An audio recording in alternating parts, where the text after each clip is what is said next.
TG express news కి స్వాగతం. నేను సంధ్య. ముందుగా ముఖ్యాంశాలు. బర్డ్ ఫ్లూ ఎఫెక్ట్, కోళ్లపాలలో పెరుగుతున్న గొడ్ల నిల్వలు.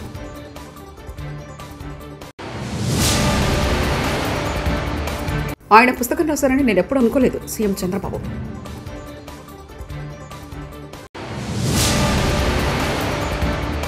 శ్రీ వైఎస్ జగన్ను కలిసి భూమి పూజకు ఆహ్వానించిన కర్ణాటకలోని విజయనగర జిల్లా నందిపుర పీఠాధిపతులు.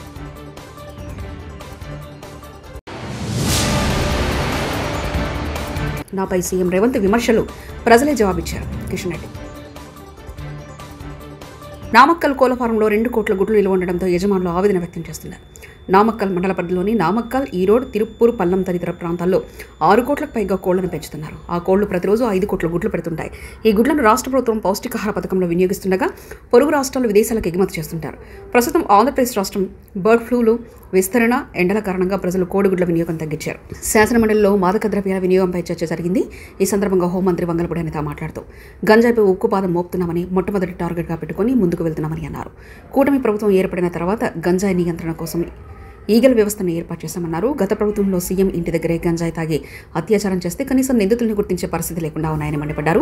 2021 దేశవ్యాప్తంగా 7,40,000 గంజాయి దొరికితే అందులో 2 లక్షల గంజాయి ఏపీలో పట్టుబడిందని తెలిపారు. రాష్ట్ర ప్రయోజనాల విషయంలో ఎక్కడ రాజీ పడద్దు, రాష్ట్ర సమస్యలపై పార్లమెంట్లో గట్టిగా గలమెత్తాలి. వైఎస్ఆర్సీపీ ఎంపీలకు శ్రీ వైఎస్ జగన్ దిశానిర్దేశం. తాడపల్లి క్యాంప్ ఆఫీసులో వైఎస్ఆర్ కాంగ్రెస్ పార్లమెంటరీ పార్టీ సమావేశం. పార్టీ ఎంపీలతో సమావేశమైన మాజీ ముఖ్యమంత్రి, వైఎస్ఆర్సీపీ అధ్యక్షుడు శ్రీ వైఎస్ జగన్మోహన్ రెడ్డి. పోలవరం ప్రాజెక్టు ఎత్తు, విశాఖ స్టీల్ ప్లాంట్ మిర్చికి మద్దతు ధర, 1 నేషన్ 1 ఎలక్షన్, రాష్ట్రంలో కొత్త మెడికల్ కాలేజీల ప్రైవేటీకరణ, ఇంకా పలు అంశాలపై సమావేశంలో చర్చ. వీటన్నిటిపైన ఎక్కడ రాజీ లేకుండా పోరాడాలి. పార్టీ ఎంపీలకు శ్రీ వైఎస్ జగన్ ఆదేశం. డిలిమిటేషన్ ఎంపీల సమావేశంలో ప్రస్తావన, నియోజకవర్గాల పునర్విభజనపై స్పష్టత రావాలి. ఆ మేరకు కేంద్రం స్పందించేలా చొరవ చూపాలి. సమావేశంలో పార్టీ ఎంపీలకు వైఎస్ జగన్ సూచన. దగ్గుబాటి వెంకటేశ్వరరావు ప్రతి అంశాన్ని లోతుగా విశ్లేషిస్తారని, ఆయన పుస్తకం రాస్తారని ఎప్పుడూ అనుకోలేదని, వెంకటేశ్వరరావులో ఇంత డెప్త్ ఉందని తెలియదని ముఖ్యమంత్రి చంద్రబాబు నాయుడు అన్నారు. విశాఖలోని గీతం యూనివర్సిటీలో దగ్గుబాటి వెంకటేశ్వరరావు రచించిన ప్రపంచ చరిత్ర పుస్తక ఆవిష్కరణ కార్యక్రమం జరిగింది. సీఎం చంద్రబాబు, మాజీ ఉపరాష్ట్రపతి వెంకయ్యనాయుడు, కేంద్ర మంత్రి నిర్మలా సీతారామన్, బీజేపీ రాష్ట్ర అధ్యక్షుల పురంధేశ్వరి తదితరులు హాజరయ్యారు. ఈ సందర్భంగా చంద్రబాబు మాట్లాడుతూ దగ్గుబాటి వెంకటేశ్వరరావు తమ కుటుంబంలో విశిష్టమైన వ్యక్తి అని, ఇద్దరం కలిసి ఎన్టీఆర్ దగ్గర చాలా విషయాలు నేర్చుకున్నామని, ఆయన అప్పచెప్పిన బాధ్యతలను నెరవేర్చేవాళ్ళమని చెప్పారు. కలిసి 40 ఏళ్లు ఉన్నామని, ఆయన ఇంత డెప్త్ ఉందని, పుస్తకం రాస్తారని ఎప్పుడు ఊహించలేదన్నారు. ఇంకొక పక్కన భాష, కళలు, వాస్తు, శిల్పం, భూ సంస్కరణలు, సామాజిక న్యాయం, ఆధునిక చరిత్ర, భూస్వామ్య వ్యవస్థలు, తెగలు, జాతులు, భారతీయ రాజులు, కడాన ఇటీవల ఆంధ్రప్రదేశ్లో ఉండే ప్రజా పరిపాలన కూడా అధ్యయనం చేసే పరిస్థితికి వచ్చాడు. అదే దండయాత్రలు. ఇంకో పక్కన చూస్తే అచ్చు యంత్రం నుంచి ఇంటర్నెట్ వరకు సాంకేతిక విప్లవం, ఫ్యూచర్లో ఏం జరగబోతుందో మళ్ళా ప్రిడిక్ట్ చేసి అన్నీ కూడా ఇంత మునుపు వెంకయ్యనాయుడు గారు చెప్పినట్టు చరిత్రను వక్రీకరించకుండా జరిగిన చరిత్రను జరిగినట్టు చెప్పడం అనేది ఏ కొద్ది మందే చేస్తారు. అందులో డాక్టర్ వెంకటేశ్వరరావు గారు ఒక్కరని చెప్పి మీ అందరికీ తెలియజేస్తున్నా. ఇలాంటి మంచి బుక్ రాసిన వారిని అభినందిస్తూ, వీటి కోసం వారు ఎంత తపన పడ్డారు, శ్రమ చేశారు, అన్ని చేసి ఇలాంటి వన్ ఆఫ్ ది బెస్ట్ బుక్ని మనందరికీ అందించారు. ఇది ప్రతి ఒక్క ఇంట్లో కూడా ఉండదగ్గ పుస్తకం, ప్రతి ఒక్క లైబ్రరీలో ఉండవలసిన పుస్తకం. ప్రతి ఒక్కరు కూడా చరిత్ర తెలుసుకోవాల్సిన అవసరం ఉంది. అలాంటి చరిత్ర తెలుసుకోవడానికి సులువైన మార్గం ఈ యొక్క బుక్ అని చెప్పి మరొకసారి తెలియజేసుకుంటూ, మేము మామూలుగా ఎప్పుడూ రాజకీయ మీటింగ్లు ఉంటాయి. ఈరోజు వండర్ఫుల్ మీటింగ్, ఒక ఆత్మీయ సమ్మేళనం. నా లెక్క ప్రకారం మా కుటుంబంలో ఒక మంచి రచయిత అధ్యయనం చేసి ప్రాక్టికల్గా ఏ విధంగా సమాజానికి అందించారు. వారిని మనస్ఫూర్తిగా అభినందిస్తూ,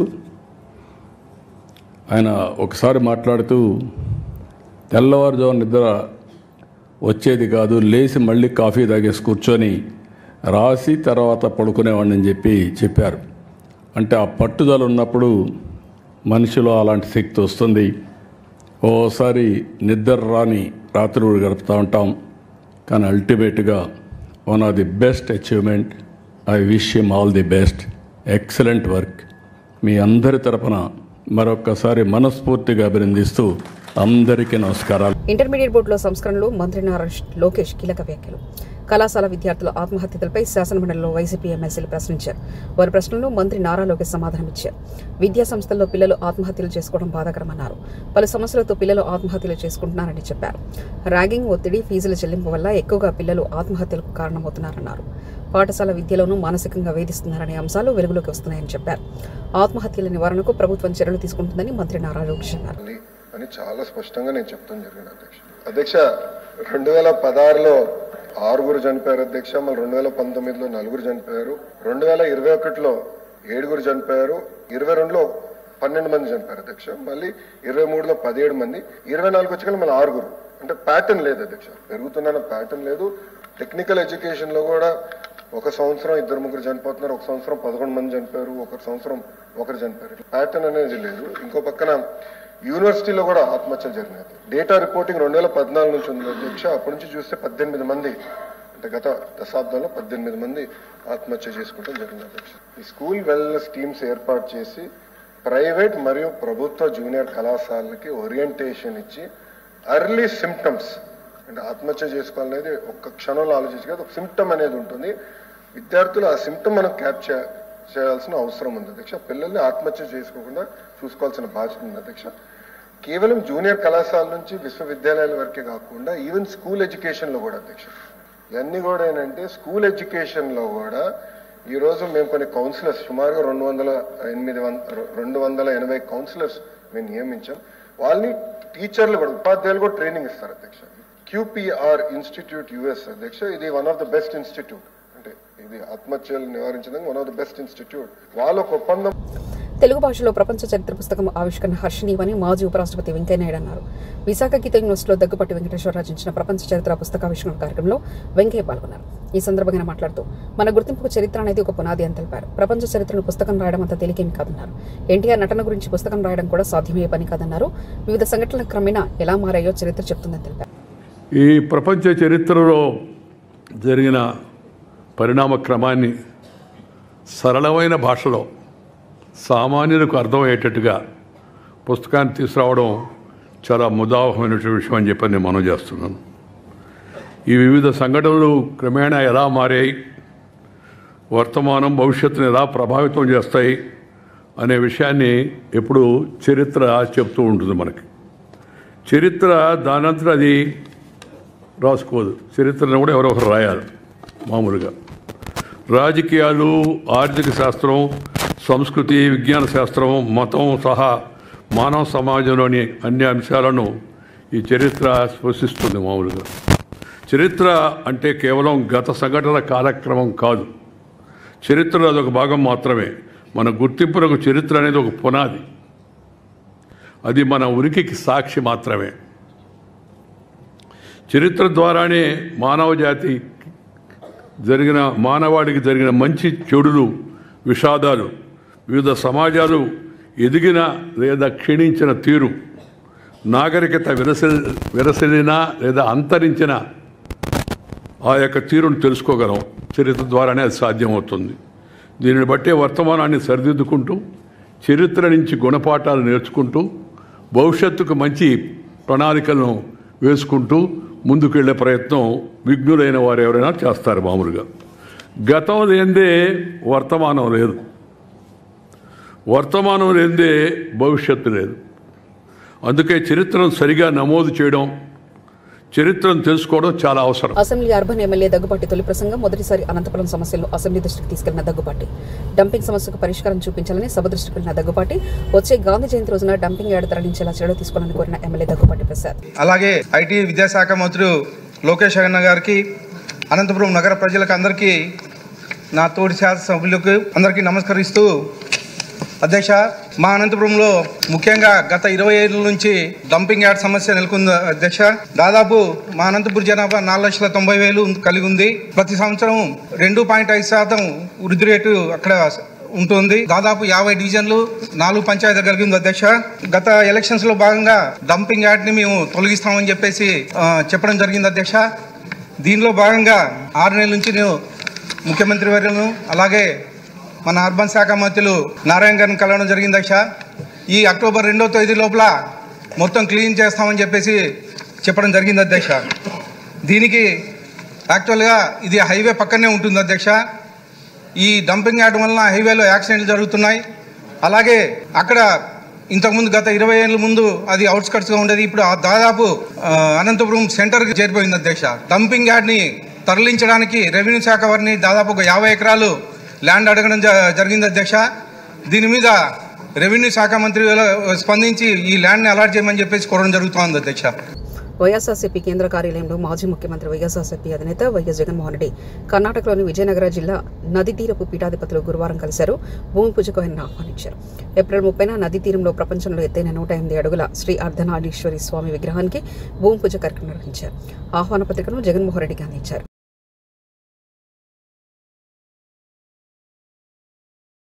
ఎన్టీఆర్ ట్రస్ట్ లక్ష్యం అదే నారా భువనేశ్వరి.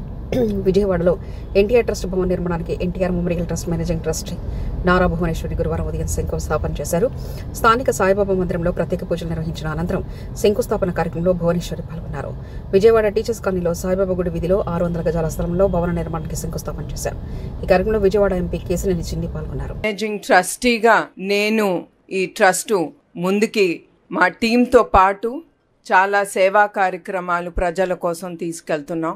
వాళ్ళకి ఎప్పుడు ఏది అవసరమో మన సమాజానికి అప్పుడు ఎన్టీఆర్ ట్రస్ట్ ఎప్పుడు ముందుంటుంది. ఈ ఎన్టీఆర్ ట్రస్ట్ హైదరాబాద్లో ముందల అక్కడ ప్రారంభం జరిగింది. ఇప్పుడు ఇక్కడ విజయవాడలో మేము ఇది ముందుకు తీసుకెళ్తున్నాం ఎన్టీఆర్ ట్రస్ట్. ఇప్పుడు ఈ ట్రస్ట్ బిల్డింగ్లో office plus blood bank plus thalassemia centre పిల్లలకి మీకు గుర్తు చేస్తున్నాము. మా NTR trust we work the talk అంటే మేమేది మాట్లాడతామో అది మేము ఎమ్మెల్సీ ఎన్నికల ప్రచారంలో సీఎం రేవంత్ రెడ్డి తనపై చేసిన విమర్శలకు ప్రజలే తగిన సమాధానం ఇస్తారని కేంద్ర మంత్రి కిషన్ రెడ్డి అన్నారు. ముఖ్యమంత్రి విమర్శలకు సంజాయిషీ ఇవ్వాల్సిన అవసరం తనకు లేదన్నారు. ప్రజా తీర్పు కాంగ్రెస్ పాలనకు చెంపపెట్టలాంటిదని కిషన్ రెడ్డి అన్నారు. అసెంబ్లీ ఎన్నికలకు ముందు కాంగ్రెస్ పార్టీ ఇచ్చిన హామీలను వెంటనే అమలు చేయాలని డిమాండ్ చేశారు. మాట్లాడుతుంటే నేను మాట్లాడుతూ ఉంటే ఆయనకు అలసిగా కనిపిస్తుంది. కాబట్టి ఆయన మాటలకు వ్యక్తిగతంగా ప్రభుత్వపరమైన అంశాలు కావచ్చు, విధానపరమైనటువంటి అంశాల మీదనే తప్పకుండా మాట్లాడతాను. నా మీద గాలి మాట్లాడినప్పుడు నేను జవాబు చెప్పుకోవాల్సినటువంటి సంజాయిషి చెప్పుకోవాల్సినటువంటి అవసరం నాకు లేదు. ఆ ప్రజలు తీర్పే నా గురించి ఈ ఎన్నికల ప్రచారంలో ఇష్టారాజ్యంగా ముఖ్యమంత్రి గారు మాట్లాడిన తర్వాత తెలంగాణ ప్రజలు ఎన్నికల్లో ఇచ్చినటువంటి తీర్పు ఏదైతున్నదో ఆ తీర్పే కాంగ్రెస్ పార్టీకి పాలక పార్టీకి చంపచెల్లుమనిపించింది. నా మీద విమర్శకు సరైన జవాబు తెలంగాణ ప్రజలే చెప్పారు. రెఫరెండం అన్న ఈ ఎన్నికలను రెండు కోల్పోయింది కాంగ్రెస్. ఈ మేధావులు ఇచ్చిన తీర్పునట్లే ఖచ్చితంగా కాంగ్రెస్ పార్టీ ఇప్పటికైనా తెలంగాణ ప్రజలకు ప్రపంచ చరిత్ర రాయడం అంత తేలికైన విషయం కాదని కేంద్ర ఆర్థిక మంత్రి నిర్మలా సీతారామన్ అన్నారు. దగ్గుపాటి వెంకటేశ్వర రచించిన ప్రపంచ చరిత్ర పుస్తకావిష్కరణ కార్యక్రమంలో ఆమె పాల్గొని ప్రసంగించారు. గెలుపు ఎవరు పొందారో వారి గురించి రాసేది చరిత్ర. చరిత్రలో మంచి చెడు రెండూ ఉంటాయి. జరిగిన దాన్ని ఎవరు మార్చలేరని పేర్కొన్నారు. Nobody can change it. What happened happened. But దాన్ని రాస్తున్నవాడు గెలిచిన వాడైతే he writes it in one glorious way. But there are others who are not part of the victorious. వాళ్ళని డిఫరెంట్ లాంగ్వేజెస్లో వాళ్ళ డిఫరెంట్ ఇంటర్ప్రిటేషన్లో హిస్టరీని రాస్తారు. దాన్ని తరతరాలుగా చెప్తారు. సబాల్టర్న్ హిస్టరీ అంటారు, ఇంటర్ప్రిటేటివ్ డిఫరెన్స్ అంటారు. సో హిస్టరీ బుక్ రాయడం అనేది చాలా కఠినమైన exercise. It cannot receive ready acceptance by everybody. So majority history రాసేవాళ్ళు చాలా సంకోచించి రాస్తారు. శ్రీవారి భక్తులకు తిరుమలలోని మాతృశ్రీ తరిగొండ వెంగమాంబ అన్నప్రసాద కేంద్రంలో వడలు పట్టింపు కార్యక్రమం ప్రారంభమైంది. దీన్ని తిరుమల తిరుపతి దేవస్థాన చైర్మన్ బిఆర్ నాయుడు, ఈవో శ్యామలరావు, అదనపు ఈవో వెంకయ్య చౌదరి ప్రారంభించారు. ముందుగా వడలను స్వామి అమ్మవార్ల చిత్రపటాల వద్ద ఉంచి చైర్మన్ అధికారులు పూజలు చేశారు. అనంతరం బిఆర్ నాయుడు భక్తులకు స్వయంగా వాటిని వడ్డించారు. వడలు రుచిగా ఉన్నాయంటూ భక్తులు సంతృప్తి వ్యక్తం చేశారు.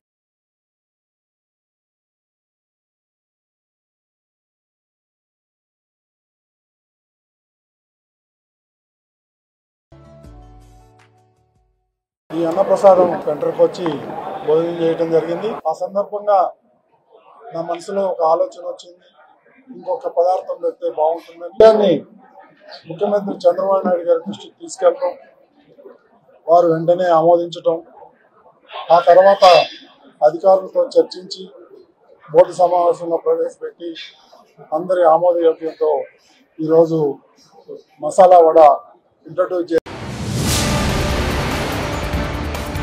బర్డ్ ఫ్లూ ఎఫెక్ట్ కోళ్లపాలలో పెరుగుతున్న గొడ్ల నిల్వలు.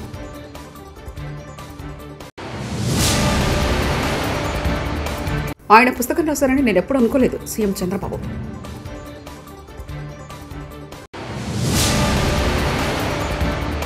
శ్రీ వైఎస్ జగన్ను కలిసి భూమి పూజకు ఆహ్వానించిన కర్ణాటకలోని విజయనగర జిల్లా నందిపుర పీఠాధిపతులు.